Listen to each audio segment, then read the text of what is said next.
Anika gave me a letter from my birth mother on her deathbed, but the signature wasn't hers. Anika was already gone by the time I realized she had lied to me.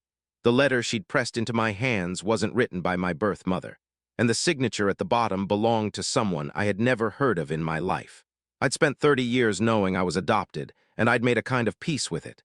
Anika was the closest living link I had to my birth family. She'd been my birth mother's dearest friend, and she always promised that one day, when the time was right, she'd give me the full picture. Every time I pressed for more a name, a photograph, a city, she'd take my hand and say, "When you're ready, sweetheart." When she called me to her bedside last spring, her voice barely a thread, I thought that day had finally come. She pressed the yellowed envelope into my palm with both hands, her fingers ice cold, and said, "Don't open this until I'm gone." She died 3 days later.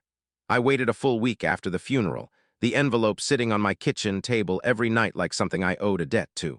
When I finally tore it open, the letter was 2 pages of careful cursive on paper so thin I could see light through it.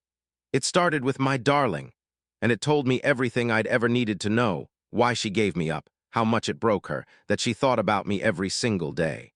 One line read, "I pressed my cheek to yours before they took you, and I have never stopped feeling the weight of you." I was crying before I reached the second page, and then I got to the signature. It wasn't my birth mother's name. It wasn't even close. I sat there until the words blurred, telling myself grief distorts things, that I was misreading it. So I photographed it and sent it to my coworker, who does forensic document analysis for insurance fraud cases. She called me back in 20 minutes, not a text, a call, and her voice was so carefully flat it made my stomach drop. "Whoever signed this," she said slowly, "signed it within the last decade. The ink oxidation is completely wrong for a document this old." She said someone had written this letter recently, then artificially aged the paper. My legs went out from under me. I sat down on my kitchen floor and thought about every single thing Anika had ever told me about where I came from, and whether any of it had been real.